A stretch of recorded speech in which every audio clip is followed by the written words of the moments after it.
সুপ্রভাত বন্ধুরা, কেমন আছো তোমরা সবাই? আশা করি সবাই অনেক ভালো আছো, বেশ মজায় দিন কাটাচ্ছ। আমিও বেশ ভালো আছি, বেশ মজায় দিন কাটাচ্ছি। এই তো এখন রান্না করব হচ্ছে মাটন। আজকে রবিবার, আর ফ্রিজ থেকে বের করলাম খাসির মাংসটা, যেটা গতকালকে কিনে রেখেছিলাম, তোমাদেরকে বললাম তো। সেটা ভালো করে ধুয়ে নিয়েছি ফার্স্টেই। ধুয়ে নেবার পর তারপরে ওর মধ্যে দিয়ে দিলাম নুন, আর তারপরে দিয়ে দিলাম এখন হলুদ, তারপরে যা যা দেয় লঙ্কার গুঁড়ো, জিরের গুঁড়ো, পেঁয়াজ কুচি দেব, তারপরে আদা রসুনের বাটা দেব, তারপরে সর্ষের তেল দেব, সব কিছু দিয়ে ভালো করে মেখে নেব। আর এই কাউন্টারটা দেখতে পাচ্ছ একটু জল জল, ওই দিদি তো বাসন মেজে গেছিলো সকালবেলা, আর সেই বাসনগুলোকে তুলে রাখলাম, তুলে রেখে এই জায়গাটা মুছলাম, মুছে তারপরে আর কি রান্নার কাজ শুরু করলাম। এখন কিন্তু বেশ সকাল, জানো তো বন্ধুরা, আজকে অনেক সকাল সকাল উঠে আমি রান্না বসিয়ে দিয়েছি।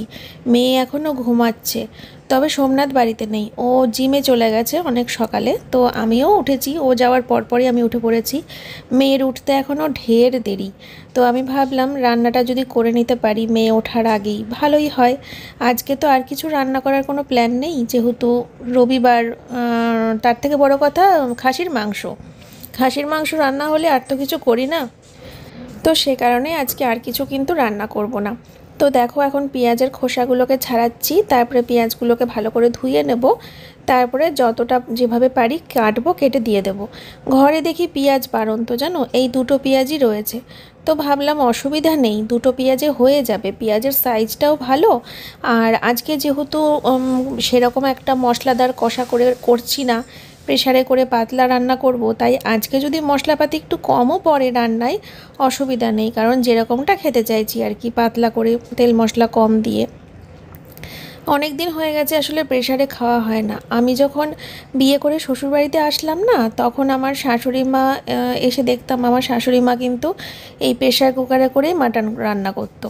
তারপরে তো মানে আমার তখন খেতে খুব কষ্ট হতো, যেহেতু আমি কোনো দিন প্রেশার কুকারে করে খাসির মাংস যে করে কেউ খায় সেটা আমি বাপের বাড়িতে কখনো শুনিনি, দেখিনি। আমার বাবা 12 মাস কড়াইতে করেই প্রেশার কুকার করতো। আর আমাদের বাড়িতে কড়াইতে করে প্রেশার কুকার করতে বললাম, না, কড়াইতে করে খাসির মাংস করতো। আর কী বলো তো, ওটা বেশ নরমও হতো, আর বেশ প্রচুর প্রচুর ঘরে যত মশলা আছে আমি তো সেগুলো স্কিপ করে যাই। আমার বাবা গোলমরিচ বাটা দিত, ধনে বাটা দিত, গোটা গরম মশলা বেটে দিত, বুঝলে, শুকনো লঙ্কা বেটে দিত, আমার বাবা প্রচুর মশলা দিত। তো একদম কষা কষা করে করতো কড়াইতে করে, তো সেটাই খেয়ে অভ্যাস। তো এবার হঠাৎ করে শ্বশুরবাড়িতে এসে বিয়ের পরে পরে যখন দেখছি শাশুড়ি মা প্রেশারে করে পাতলা ঝোল করছে, কেমন একটা অবাক কাণ্ড। তারপরে ওই শ্বশুরবাড়িতে মানে শাশুড়ি মায়ের হাতে ওই খেতে খেতে খেতে খেতে খেতে খেতে এমন হয়ে গেল, মানে কথায় আছে না, সেই মেয়েদের জীবন যে পাত্রে ঢালবে সেই পাত্রের আকার ধারণ করবে, মেয়েরা এমনই হয়। তো সত্যিই তাই, জানো তো। তারপরে ওই শাশুড়ি মায়ের হাতে ওইটা খেতে খেতে এমন হয়ে গেল, বাপের বাড়িতে গিয়ে বাবার হাতের রান্না খেলেই মনে হতো ইস, ওই পাতলা ঝোলটাই বোধহয় বেশি ভালো, এরকম মনে হতো। মানে অভ্যাস হয়ে গেছিলো। আমার শাশুড়ি মা যে আমাকে কত কিছু খাওয়ানো অভ্যেস করিয়েছে, মোচা, এঁচোড়ের তরকারি, থোড়, মাশরুম, পনির, মাছের তেল, এইগুলো তো জিন্দেগিতে আমি ধারের কাছে ঘেঁচতাম না।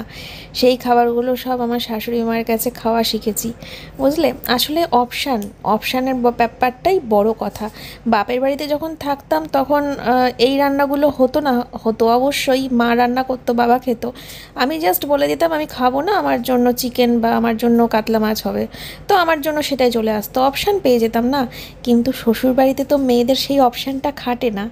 শ্বশুরবাড়িতে যা রান্না হবে তোমাকে তাই খেতে হবে, এই করতে করতেই কিন্তু আমার এই সমস্ত সবজিগুলো খাওয়া অভ্যাস হয়ে গেছিলো। আর লাস্টের দিকে এসে মানে বর্তমানে আজকের দিনে দাঁড়িয়ে সবজিগুলো যে বাধ্য হয়ে খাই বা তা কিন্তু নয়, মন থেকে ভালোবেসে খাই, ভালো লাগে এখন। কিন্তু তার জন্য এই সুন্দর অভ্যাসটা করে দিয়েছে কিন্তু আমার শাশুড়ি মা। যাই হোক, তোমাদের সাথে গল্প করতে করতে অনেকক্ষণ সময় চলে গেল, আর মাংসটা আমার ম্যারিনেট করাও হয়ে গেল। আর মাখতে মাখতেই কি সুন্দর কালার চলে আসে না বলো, বেশ ভালো লাগে তখন দেখতে। তো ওটাকে ঢেকে রাখলাম। আর এখন যেহেতু আলু কাটতে হবে, ওটা ঢেকে তো অনেকে আধা ঘন্টা 1 ঘন্টাও রাখে, অত সময় নেই বাপু, আমি তাড়াতাড়ি করে রান্না শেষ করতে চাই, কারণ আজকে প্রচুর চাপ আছে, প্যাকিংয়ের চাপ, প্রচুর মাল রয়েছে, সেগুলো সব প্যাকিং করতে হবে, মানে সোমনাথকে অ্যাড্রেস দেব, ও প্যাকিং করবে। আমাদের আজকে ব্যবসার কাজের প্রচুর চাপ রয়েছে, তার জন্যই এই সকাল সকাল উঠে রান্নাবান্না শুরু করে দিয়েছি আর কি। তো সে কারণেই এখন মানে এটাই বলছিলাম, এত সকালে উঠে রান্না করছি। তো চলো এখন আলুটা কাটবো। আলু এখানে এমনি সময় তো বুঝে শুনে দিতে হয়, যেহেতু কড়াইতে করে রান্না করি, মন খুলে আলু দিতে পারি না। আলু খেতে ভালোবাসি, বাট মন খুলে দিতে পারি না, মেপে মেপে দিতে হয় 2 টুকরো করে। কিন্তু আজকে যেহেতু আমি প্রেশার কুকারে করে করব, অনেক জায়গা, গড়ের মাঠ, তো সে কারণে আমি ওই একটু বেশি করে দেবো আলুটা। মাংসের আলু খেতে সবাই খুব ভালোবাসি। আর একটা কথা, আগের দিনকার ভ্লগে আমি বলছিলাম যে ওই লাল রঙের প্রেশার কুকারটা আমাকে বিদেশ থেকে খুব ভালোবাসার কোনো মানুষ পাঠিয়েছে, বাট মনে করতে পারছি না। তো আমাকে কিন্তু সেই আন্টিটা মেসেজ করেছে, মানে হোয়াটসঅ্যাপে না, কমেন্টে, ভিডিওর কমেন্ট করেছিল যে তুমি আমাকে ভুলে গেলে না, কীরকম সামথিং, তোমার বাবার হাত দিয়ে পাঠিয়েছিলাম তোমার জন্মদিনের উপহার। পরে মনে পড়লো, আর বড্ড লজ্জায় পড়ে গেছি আমি, বড্ড লজ্জায়। তো ওটা অ্যাকচুয়ালি শামিমা আন্টি, যিনি বিদেশে থাকেন, আর আমার বাবার হাত দিয়ে আমার একটা জন্মদিনের উপহার হিসেবে লাল প্রেশার কুকারটা পাঠিয়েছিলেন।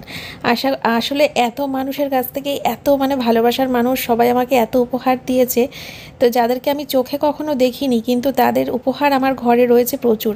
তো সেই কারণে সব গুলিয়ে ফেলেছি, আর কিছুই না। আর সেই যে একটা ভিডিওতে পরশুদিনকে না কবে বললাম না, ভেজ ডালের মধ্যে যে পনির দেওয়া যায়, সেটা কার বাড়িতে খেয়েছি, একটা বোনের বাড়িতে, মনে করতে পারছিলাম না। অনেকেই তোমরা ওখানে সাথীর নাম বলেছ, না গো, সাথীর কথা নয়, ওটা হচ্ছে চৈতালি বোনের বাড়িতে কিন্তু আমি ওই পনির দিয়ে ভেজ ডাল খেয়েছিলাম। তারপরে আমি জেনেছি ভেজ ডালে পনির দেওয়া যায়, বুঝলে। যাই হোক, তো এখন দেখো আলুটা কাটা হয়ে গেছে, আর কড়াইতে দিয়ে দিচ্ছি সর্ষের তেল, আর তারপরে এখন আলুগুলোকে লাল লাল করে ভেজে নেব, নুন হলুদ দিয়ে আলুগুলোকে লাল লাল করে ভেজে নেব। আর তারপরে ওটা দিয়ে দেবো হচ্ছে প্রেশার কুকারে, রেখে দেবো ডাইরেক্ট আর কি, ভালো করে ভেজে নিয়ে প্রেশারে রেখে দেবো। আলুগুলোকে ভাজতে ভাজতে কিছুটা সিদ্ধ করে নেওয়ারও ব্যাপার নেই, অনেক ইজি, প্রেশারে রান্না অনেক ইজি আর অনেক সহজ, খুব তাড়াতাড়ি হয়েও যায় রান্না, তাই না বলো? কড়াইতে যেরকম কষাতে কষাতে অনেক সময় লাগে, আমার তো কড়াইতে করে মাংস করলে 40-45 মিনিট লাগে, কারণ ভালো করে কষাই তো, সফট করি, তো সে কারণে। আর প্রেশারে করলে একটা আলাদা গন্ধ বেরোয়, বেশ একটা মানে কি একটা বলে বোঝাতে পারবো না তোমাদেরকে, যারা খাও তারা জানো, আর যারা খাও না তারা ট্রাই করে দেখো। অনেকে জানো তো আবার চিকেন পর্যন্ত প্রেশার কুকারে করে, মানে ভাবা যায় চিকেনও প্রেশারে। আমার একদিন খুব ইচ্ছা আছে, খুব, যে প্রেশার কুকারে করে চিকেন রান্না করব। এমনিতেই তো ভাই চিকেনটা সফট, কড়াইতে করে করলে এমনিই নরম হয়ে যায়, নরমই থাকে খেতে বসে, সেটাকে যদি এখন আমি আবার প্রেশারে দিই, আমি চিন্তা করি খেতে বসে আদৌ চিকেনের পিস থাকবে, আগে খেতে বসে দেখবো সব গলে গেছে। আমি তো সেই চিন্তায়, সেই টেনশন করেই প্রেশারে দিতে পারি না। নালে আমার খুব ইচ্ছে করে একবার চেক করে দেখতে। তোমরা একটু কমেন্ট করে বলো তো আমাকে, যে যদি কড়ায় মানে প্রেশারে করে চিকেন করি, কটা সিটি দেবো?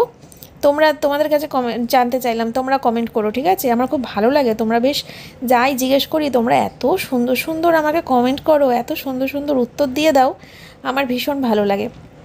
এই যে কোথায় ঘুরতে যাব সেই নিয়ে এত চিন্তা ভাবনা, এত কিছু, তো আমার তো মানে মাথাতেই কিছু আসছিল না। সোমনাথকে একবার বললাম যে চলো বোম্বে থেকে ঘুরে আসি, তোমার তো বোম্বে যাওয়ার একটা স্বপ্ন আছে। তা সোমনাথ বলছে যে বোম্বে আসলে একটু কোলাহল শহর, তো আমি একটু শান্তি চাইছি। তা আমি ভাবলাম যে কথাটা তো ঠিকই বলেছে, কারণ শান্তি তো আমিও চাইছি, শান্তির খোঁজ কেনা করে, শান্তি সবাই চায়, অশান্তি আর কে চায় বলো। তারপরে আমি বললাম যে তা কাশ্মীর যাই, তা দেখি আমার হোয়াটসঅ্যাপে, মানে বিজনেস নাম্বারের হোয়াটসঅ্যাপে দু একটা আমার কাস্টমার মেসেজ পাঠিয়েছে যে এই মুহূর্তে কাশ্মীর যেও না, আরও 2-1 বছর ওয়েট করে যাও, কারণ রিসেন্ট একটা বড় সড়ো দুর্ঘটনা ঘটেছে, এখনও পর্যন্ত জায়গাটা ঠিকঠাক হয়েছে কি না, এলাকাটা ঠিকঠাক হয়েছে কি না, তো এখনই যাবে, আর 2-1 বছর ওয়েট করে যাও। আমি বললাম যে ঠিকই তো বলেছে, তাহলে কাশ্মীরটা ক্যান্সেলই করা যাক। তারপরে আমি আবার সোমনাথকে বললাম যে তাহলে দার্জিলিংয়ের আগে যে অফবিট জায়গাগুলো রয়েছে, অনেকগুলোই তো অফবিট জায়গা আছে ওখানে, প্রচুর নাম, মানে নাম বলে শেষ করা যাবে না, তাই না? তো সেইগুলোতে যাই। তা সোমনাথ বলছে যে আবার সেই একই লাইনে যাব, ওই একই লাইনে কতবার যাব? ওই নর্থ বেঙ্গলের ওই লাইনটা আমরা মানে 4-5 বার হয়ে গেল বোধহয় আমরা ওই লাইনে গেছি, আবার ওই লাইনে এলাম, না কথাটা তো ঠিকই বলেছে, মানে এই করে যাচ্ছি আমরা বাড়িতে, আমরা সারাদিন এই করে যাচ্ছি আমি আর সোমনাথ, জানো তো, কিছুই ঠিক করে উঠতে পারছি না। তো এখন দেখা যাক কী করি। সোমনাথ তো শিলং যাওয়ার কথা বলছিল, চলো শিলং থেকে ঘুরে আসি। তা আমি আবার ওকে বললাম শিলংয়ে না হয় আমি প্রথমবার যাব, কিন্তু তুমি তো একসময় গেছিলা, ওর প্রায় 10 বছর আগে শিলং গেছিলো, তখন ওর চাকরির পরীক্ষা দিতে গেছিলো একটা। এবার সেই জন্য আমি বললাম ধুর, তোমার তো দেখা হয়ে গেছে, আমি নয় নতুন দেখবো, তোমার দেখা হয়ে গেছে এমন জায়গায় যাবো কেন, দিয়ে শিলংটাও ক্যান্সেল করলাম। দিয়ে আর কিছু মাথায় আসছে না, এখন দেখি আর মেয়ে তো একই কথা কন্টিনিউ বলে যাচ্ছে, দীঘা দীঘা দীঘা। আমি ভাবছি সেই ভালো, বুঝলি তো, দীঘাতেই যাই, আমার খরচাও কমে যাবে, পয়সা কড়ি অত বেরোবে না, আমার সাশ্রয় হবে অনেক, কারণ পাহাড়ে ঘুরতে গেলে যেটুকু টাকা, যে টাকাটা আমাকে নিয়ে যেতে হবে, আমার দীঘাতে গেলে তো তার মানে অর্ধেকের অর্ধেকও নিয়ে যেতে লাগবে না। আমি তাহলে তাই করি, বুঝলি তো। এই সব সারাদিন ঘরের মধ্যে আলোচনা হচ্ছে এখন, কারণ সময় এগিয়ে আসছে, বেশি দিন নেই, অল্প কদিন ছুটি পাবো মেয়ের পরীক্ষার পরে, তারপরে 1 জানুয়ারি থেকে আবার ক্লাসটা ধরতে হবে। আর এই তো, আর আমার জন্মদিন 29শে ডিসেম্বর, সোমনাথ বলছিল যে জন্মদিনটা এই রানাঘাটেই থাকতে চায়, অন্য কোথাও যেতে চায় না, তার আগেই আমাদের ফিরে আসতে হবে। মানে 10 তারিখে পরীক্ষা শেষ, 11-12 তারিখে যদি বেরোই, আমাদেরকে ওই 20-21 তারিখের মধ্যে বাড়িতেই ঢুকতে হবে, বুঝলে। যাই হোক, তার মধ্যে আবার 25শে ডিসেম্বর ওই মেলাতে যাওয়ার ব্যাপার রয়েছে, বড় মেলা, বড়দিনের মেলা 25শে ডিসেম্বর, ওখানে আমাদের যেতে লাগবে। গেল 2-3 বছর ধরে যাইনি, এবার এখন না গেলে নয়, কারণ 2-3 বছর ধরে যাওয়া হয়নি, তো মেয়েটা বড় হচ্ছে, ওকেও তো দেখাতে হবে বড়দিনের মেলাটা কেমন হয়, তাই না। যাই হোক, দেখো তেলের ওপরে টমেটো দিয়ে দিয়েছিলাম, আর তারপরে এখন মাংসটা ম্যারিনেট করা ছিল ওটা দিয়ে দিলাম। আলুটা তো ভেজে আগেই প্রেশার কুকারের মধ্যে রেখে দিয়েছি, তোমরা দেখতে পেয়েছো বোধহয়, কিছুক্ষণ আগে রেখেছি। এত গল্প করছি আজকে তোমাদের সাথে, আজকে গল্প করারই দিন। আজকে তোমাদের সামনে বোধহয় আসিনি আমি, গল্পই করে কাটিয়ে দিয়েছি। তো এখানে দেখো মাটনটা ভালো করে মাখিয়ে নিচ্ছি, একদম টমেটোর সাথে তেলের সাথে সুন্দর করে এটাকে কষাতে হবে, না বেশিক্ষণ কষানোর কোনো প্রয়োজন নেই, জাস্ট তেল ছাড়া পর্যন্ত ওয়েট করব, তেল ছেড়ে গেলেই তাহলেই কিন্তু আমার রান্না হয়ে যাবে, মানে তখনই প্রেশার কুকারে দিয়ে দেবো, বুঝলে। তো চলো, এই যে দেখো আমার এই কষাতে কষাতে কিন্তু তেল ছেড়ে দিয়েছে, আর এইবার হয়ে গেছে আমার কষানো কমপ্লিট। এটাই যদি কড়াইতে করে করতাম তাহলে তেল ছেড়ে গেছে তো কি হয়েছে, কষিয়েই যেতাম আরও 20-25 মিনিট, কিন্তু যেহেতু এটা আমি এখন প্রেশারে করে করব, তো প্রথমবার তেল ছেড়ে দেওয়ার পরেই কিন্তু আমি পুরোটা এই প্রেশার কুকারে দিয়ে দেবো। আর দেখো আমি এই একবারে কড়াই ধরে ঢালতে ভয় পাচ্ছিলাম, জানো তো, আমি ওই জন্য ওই খুন্তিতে করে করে তুলে তুলে দিচ্ছিলাম। আর বলো না, আর আমার এই প্রেশার কুকারটা বিশাল প্রিয় একটা প্রেশার কুকার। এমনিতেই আমি রেড কালারের বাসনপত্র খুব পছন্দ করি, আমার খুব ভালো লাগে যে বাসনে একটু রেড কালার লেগে থাকে, খুব ভালো লাগে। আর আমি প্রেশার কুকারটা খুব পছন্দ করে মানে নিয়েছিলাম, আন্টি তো টাকা পাঠিয়েছিল, আমাকে কিনে নিতে বলেছিল, তো আমি খুব পছন্দ করে এটা কিনেছিলাম। তো যাই হোক, চলো এটাকে এখন এর মধ্যে দিয়ে দিই, দিয়ে তারপরে সিটি পড়বে, আর ওই সিটি পড়তে পড়তে ততক্ষণে কিন্তু আমি স্নান করতে হবে, পুজো দিতে হবে। কিন্তু আমি চিন্তা করছি আমাদের ওই প্যাকিংয়ের কি হবে, আমি যদি এখন স্নান করে খাওয়া দাওয়া করি না, আমার শরীর পুরো ছেড়ে দেবে, তারপরে আর মন চাইবে না যে আমি ওই বসে বসে প্যাকিংয়ের ওখানে সোমনাথকে দিই, খুব কষ্ট হবে জানো তো, চান খাওয়া দাওয়া করার পর না একটু না শুলে না আমি পারি না। তো দেখি, এটা ভাবছি প্রেশার কুকারটা বসিয়ে দিই, আর ওদিকে হাঁড়িতে ভাত হচ্ছে, প্রেশারটা বসিয়ে দিয়ে আমি চলেই যাই সোমনাথের ওখানে, মানে ওই কুরিয়ারের ওগুলো গুছিয়ে দিতে, নালে পরে আমি পেরে উঠবো না, কারণ স্নান খাওয়া হয়ে গেলে আর পেরে উঠবো না। আর অনেক সকাল সকাল তো রান্না হয়েও গেল, আশা করি হয়েও যাবে আমার টাইমে টাইমে, দেখি কি হয় কতদূর। তো চলো, এই যে আমি একটু কড়াইতে করে গরম জল করে নিচ্ছি, কারণ ঠান্ডা জল দিলে তো টেস্ট আবার হেরফের হয়ে যায় নাকি শুনেছি, যদিও মানি না, কারণ মাঝে মাঝে আমি ঠান্ডা জল দিই কিন্তু আমার টেস্ট কখনো হেরফের হয় না। তো আজকে একটু গরম জল যেহেতু অপশান আছে, এই কড়াইটা গরমই আছে, ওর মধ্যে একটু জল দিলাম, একটু ফোটালেই গরম হয়ে যাবে, মানে একটু জাল দিলেই। তারপরে গরম জলটাকে প্রেশার কুকারের মধ্যে ঢেলে দেবো, ঢেলে কিছুক্ষণ নাড়িয়ে নেব। আর হ্যাঁ, মনে করে একটু নুন হলুদ দেবো, কারণ যেহেতু ওই জলটা অ্যাড করছি, জলটা অ্যাড করার পরে তো একটু নুন হলুদ দিতে লাগবে, নাহলে নুন কম হলুদ কম কম হয়ে যাবে, কারণ ওটা তো মাংসের ছিল, জল দেওয়ার পরে লাগবে।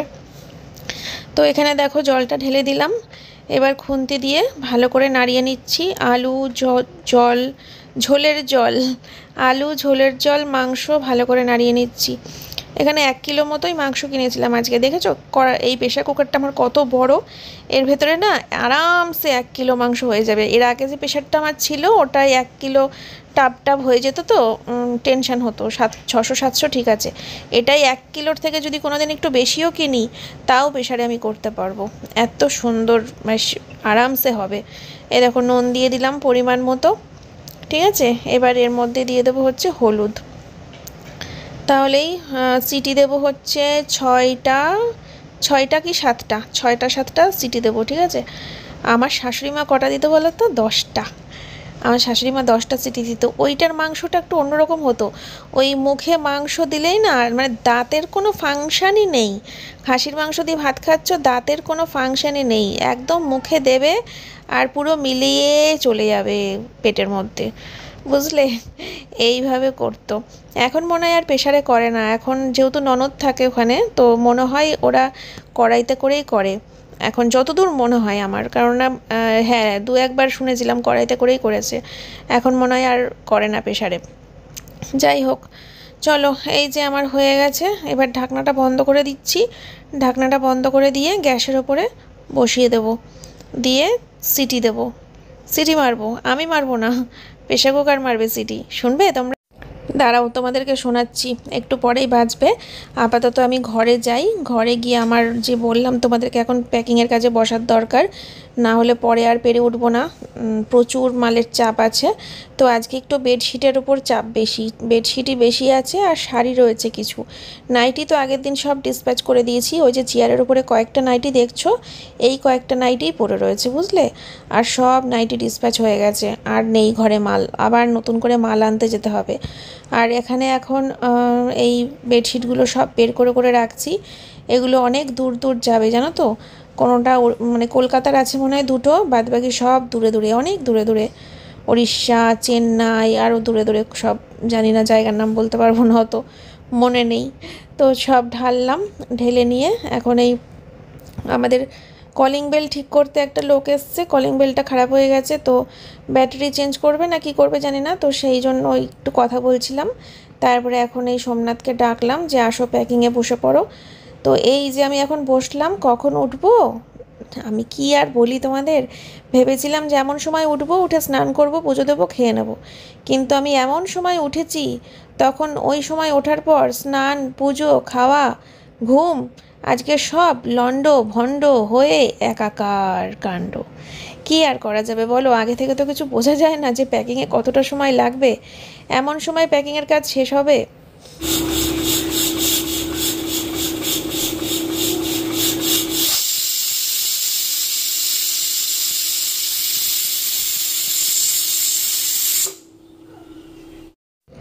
বলেছিলাম না তোমাদের ওই আওয়াজটা শোনাবো, ওই জন্য শুনিয়ে দিলাম।